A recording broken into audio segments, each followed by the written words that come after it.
ہم سب کے انتہائی قابل احترام ممتاز عالم دین، انتہائی مدلل اور خوبصورت بلکہ بہت ہی مربوط گفتگو کرتے ہیں جناب علامہ سید مظفر حسین شاہ صاحب ہمارے ساتھ موجود ہیں۔ شاہ صاحب آپ کو السلام علیکم اور خوش آمدید۔ جی وعلیکم السلام ورحمۃ اللہ۔ مطلب شاہزادوں کی، میں تو یہ کہوں گا کہ شاہزادوں کی موجودگی میں سحری ہو رہی ہے ماشاءاللہ۔ آپ تمام احباب کو بھی بہت خوش آمدید اور بہت شکریہ کہ آپ لوگوں نے ہمیں یہ عزت بخشی کہ آپ ماشاءاللہ ہمارے اس خوبصورت سے دسترخوان پہ موجود ہیں، خاص طور پہ یہ پیارے سے ننھے سے بچے، یہ مائیں، آپ سب کا بہت شکریہ، میری بہنوں کا بہت شکریہ۔ میرا خیال ہے آپ اللہ کے نام سے شروع کیجئے اور بسم اللہ کیجئے سحری کی، اور دعا کیجئے کہ اللہ تبارک و تعالیٰ آپ کی روزوں کو اپنی بارگاہ میں قبول فرمائے۔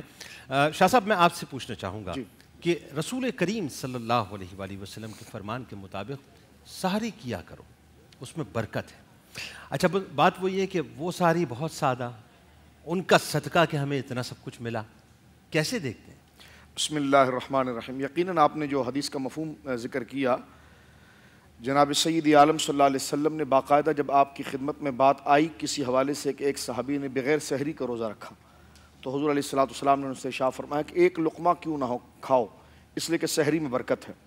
اب برکت کا معنی ہے دو گنا ہونا، بڑھ جانا، اس کا اجر دو گنا۔ یعنی مثال کے طور پر یہ کہ عام کھانا وہ ہے کہ جو کھانے سے آپ کے اعصاب اور ظاہری بدن کو تقویت ملتی ہے، یہ کھانا وہ ہے کہ اس کے ساتھ ساتھ آپ کی روحانیت کو، آپ کی روح کو، آپ کے ایمان کو بھی جلا ملتا ہے۔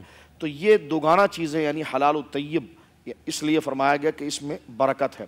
نبی پاک صلی اللہ علیہ وسلم کی سحری یقیناً آپ نے فرمایا کہ سادی ہے، اللہ اکبر، جو ایک نمونہ ہے کہ سلام اس پر کہ جس نے بادشاہی میں اللہ اللہ اللہ، کیا بات آپ نے فرما دی بھائی۔ آپ لوگ کھانا جاری رکھیے، رک کیوں گئے آپ لوگ؟ شاہ صاحب میں کی گفتگو میں تو ہم سب میں ہو جاتے ہیں، لیکن اس وقت آپ نے کھانے میں ہونا ہے۔ جی شاہ صاحب۔ میں عرض کر رہا تھا کہ یہ تو سرکار علیہ السلام کے لیے فخر اختیاری ہے۔ میری ماں ام المومنین سیدہ عائشہ صدیقہ بنت صدیق رضی اللہ تعالی عنہما سے نبی پاک نے فرمایا کہ عائشہ رضی اللہ عنہ، میں چاہوں تو یہ احد کا پہاڑ سونا بن کر میرے ساتھ چلے، لیکن میں اس بات کو پسند کرتا ہوں کہ ایک وقت کا کھاؤں تو ایک وقت کا نہ کھاؤں۔ یہاں میں بات روکوں گا، بہت ہی کمال بات آپ نے فرمائی ہے، اور ظاہر ناظرین یہ شاہ صاحب کی گفتگو جو ہے وہ جاری رہے گی۔ دسترخوان بھی ابھی ماشاءاللہ سج چکا ہے، ہمارے ساتھ رہیے اور آپ لوگ بھی اپنے اپنے دسترخوان پہ موجود ہیں۔ بس یہ کھائیے اور کھا کر رب کا شکر ادا کیجئے کہ اس نے ہم پہ اتنا کرم کیا کہ ہمیں یہ انواع اقسام کی جو ہے وہ چیزیں بھی عطا کی ہیں اور ہمیں اس قابل بھی کیا ہے کہ ہم سحری کر سکتے ہیں۔ ہمارے ساتھ رہیے، لیکن جانے سے پہلے ایک جملہ، جب یہ لقمہ پیٹ میں اترنے لگے تو ان بھوکوں کو ضرور یاد رکھیے گا جو اس وقت بیچارے ایک لقمے کو ترس رہے ہیں اور روزہ اختیار کرنا چاہتے ہیں، ان کو ضرور یاد رکھیے گا۔ ہمارے ساتھ رہیے، آپ سے ملاقات کرتے ہیں ایک مختصر صفحے کے بعد۔ خوش آمدید خواتین و حضرات، ایک بار پھر آپ کا میزبان جنید اقبال جیو ٹیلی ویژن نیٹ ورک کی خصوصی براہ راست نشریات جو کہ سحری کے خوبصورت سے لمحات میں آپ کے سامنے پیش کی جا رہی ہے، یعنی اتحاد رمضان کے ساتھ حاضر خدمت۔ اور ماشاءاللہ اس وقت دسترخوان سجا ہوا ہے، ہماری بہنیں، بچے، مائیں اور شاہزادے جو ہیں وہ اس وقت ماشاءاللہ موجود ہیں، سحری چل رہی ہے۔ میں یہ بتاؤ کہ تم اپنی بہن کا خیال نہیں کر رہے ہیں؟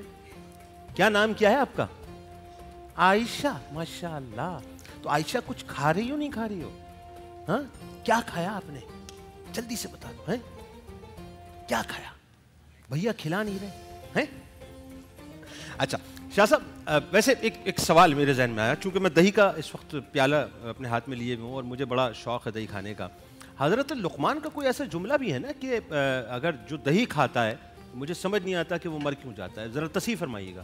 اس کی افادیت کی وجہ سے بنیاد پر آپ نے فرمایا، اور دہی کا کھانا دن میں بہت مفید ہے۔ آپ نے یہی فرمایا ہے کہ جس نے دہی دن میں کھایا ہاں اس کی موت پر مجھے حیرت ہے کہ مر کیسے گیا۔ ٹھیک ہے، یعنی میں کھاؤں اس کا مطلب؟ جی، رات میں اس کا کھانا منع فرمایا ہے آپ نے۔ اچھا، آپ نے فرمایا ہے کہ جس نے رات میں دہی کھایا اور وہ صبح اٹھ جائے تو مجھے حیرت ہے اس بات پر کہ وہ اٹھ کیسے گیا ہے۔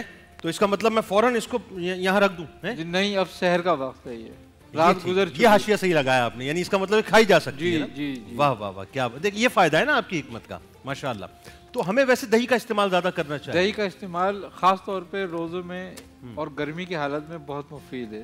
اچھا، آپ چونکہ ظاہر آپ کا شعبہ حکمت کا، یہ بتائیے ہمارے یہاں یہ لوگ جو لوگ رات کو سحری میں یہ بھی آنے دو تو وہ بھی آنے دو تو وہ بھی آنے دو، اور یہ افطار میں ہوتا ہے کہ جی یہ بھی آنے دو تو وہ بھی آنے دو. اب بیچارہ میدا جو ہے وہ پریشان بیٹھا ہوا ہوتا ہے کہ پتہ نہیں کیا کیا اس کے اوپر لاد دیا جاتا ہے.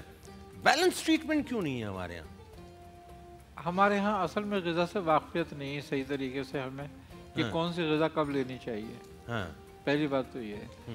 اب چونکہ ہم اپنے جو غذا ہے معمولات کے مطابق لیتے ہیں، سحری میں بھی افطاری میں بھی، تو اس میں یہ ہے کہ بیلنس یہ رکھنے والی بات ہے خاص طور پہ سحری میں کہ ہم ایسی غذا لیں کہ جو قلیل بھی ہو اور مقوی بھی ہو، کہ اس میں طاقت بھی پوری ہو اور وہ قلیل بھی ہو، معدے پہ بوجھ بھی نہ ہو اس کا. اچھا، میں قطع کلام کی معذرت چاہوں گا. ناظرین، ہمارے ساتھ اس وقت ایک اور بلکہ دو شخصیات ماشاءاللہ شامل ہو چکی ہیں. پہلی شخصیت آپ کے ہمارے ہم سب کے انتہائی قابل احترام ہیں، ممتاز عالم دین ہیں، بائی پروفیشن آپ ڈاکٹر ہیں، پروفیسر ہیں، محترم جناب پروفیسر ڈاکٹر علامہ عمران اللہ کلیانوی صاحب ہمارے ساتھ موجود ہیں. اور دوسری شخصیت ممتاز عالم دین، کسی تعارف کے محتاج نہیں، جناب شہنشاہ حسین نقوی صاحب. آپ دونوں کو خوش آمدید اور السلام علیکم. اور آئیے تشریف لائیے. آئیے آپ لوگ اب ڈٹ کے کھائیے گا، اپنا گھر سمجھ کے کھائیے گا اور یہ چھوڑنا نہیں، بتا رہا ہوں. ہاں بالکل خیال رکھنا بہن کا. اچھا جی، تو ماشاء